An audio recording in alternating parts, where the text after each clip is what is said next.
Hoje eu quero fazer algumas analogias, assim, todo mundo sabe que eu sou professor e a maior parte da minha vida eu fui professor de geografia.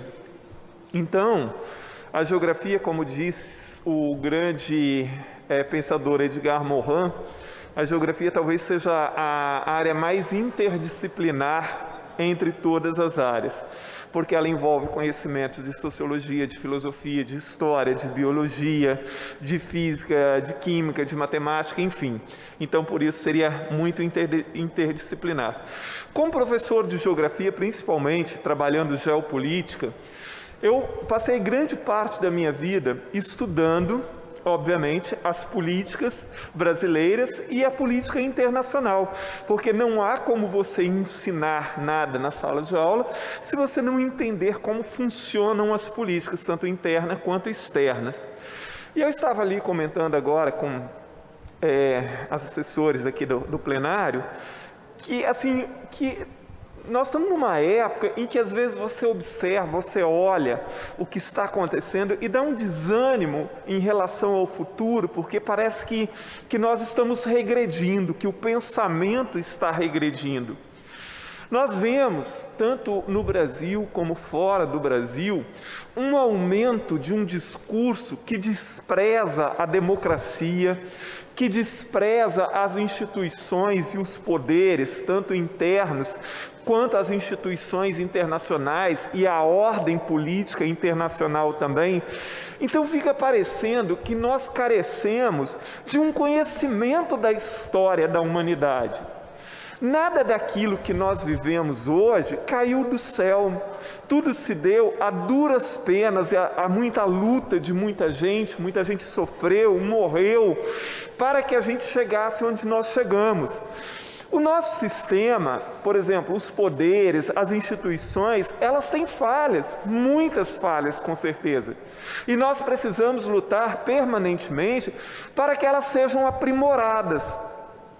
E não fazer um discurso permanentemente de desprezo, de desqualificação dessas instituições, como se elas não fossem importantes, como se nós pudéssemos abrir mão delas. E principalmente porque os seus críticos nunca dizem o que é que nós colocaríamos no lugar dela. Então, quando a pessoa critica a democracia, a democracia tem falhas. Se a gente acaba com a democracia, o que a gente coloca no lugar dela? Se a gente critica permanentemente no sentido de querer acabar, desqualificar, por exemplo, os poderes e as instituições públicas no Brasil, o que a gente coloca no lugar disso? Se criticamos os partidos e os políticos o tempo inteiro, o que colocamos no lugar deles? Não é que não possa ser criticado, tem que ser criticado, mas a crítica no sentido de aprimorar, de melhorar, que essas coisas sejam transformadas. Isso é fundamental.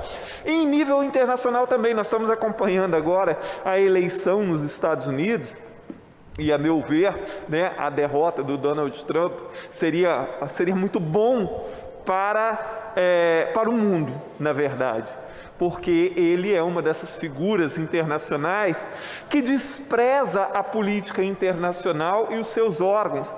Há um desprezo no discurso dele pela ONU, pela OMS, pela Unicef, enfim, por todas essas organizações.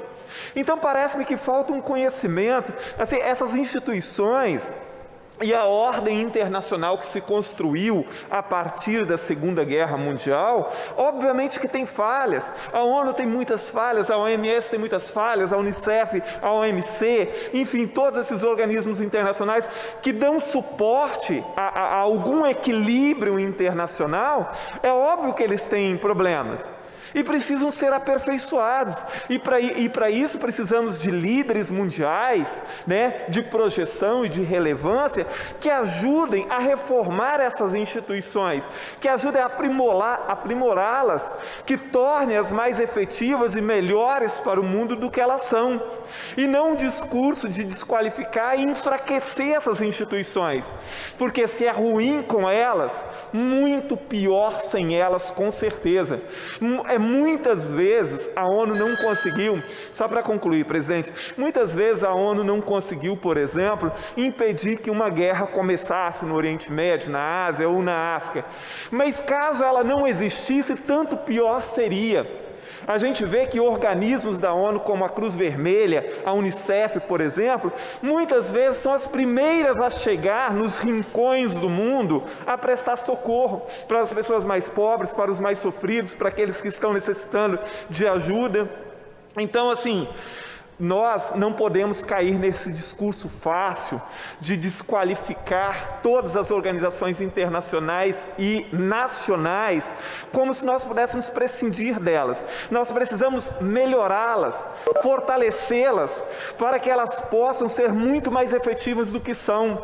E se eu acho que nós podemos abrir mão de uma organização como a ONU, a OMC, a Unicef, a OMS, ou que eu possa abrir mão do STF aqui, ou da política, dos políticos, eu tenho que ter uma proposta. Eu tenho que dizer assim, olha, nós vamos acabar porque isso não está servindo e nós vamos colocar no lugar isso, que pode ser muito melhor. Agora, a crítica pela crítica da desqualificação é coisa de gente mal intencionada. E as pessoas precisam entender a história da civilização. Precisamos entender a nossa história e como chegamos até aqui. Há 200 anos atrás, talvez 60, 70, 80% da população mundial fosse pobre e miserável. Hoje nós temos muita gente passando fome e muitos miseráveis, mas uma proporção infinitamente melhor do que há 100, 200, 300 anos atrás. E isso foi fruto de uma evolução e de uma luta permanente em que organismos e organizações, tanto nacionais quanto internacionais, foram fundamentais para que a humanidade chegasse onde chegou, com todos os seus problemas. Então, viva a democracia, viva as instituições, tanto nacionais quanto internacionais, e vamos todos juntos acreditar nelas e trabalhar para fortalecê-las, porque assim, só assim nós podemos chegar a um mundo melhor do que esse. Muito obrigado, presidente.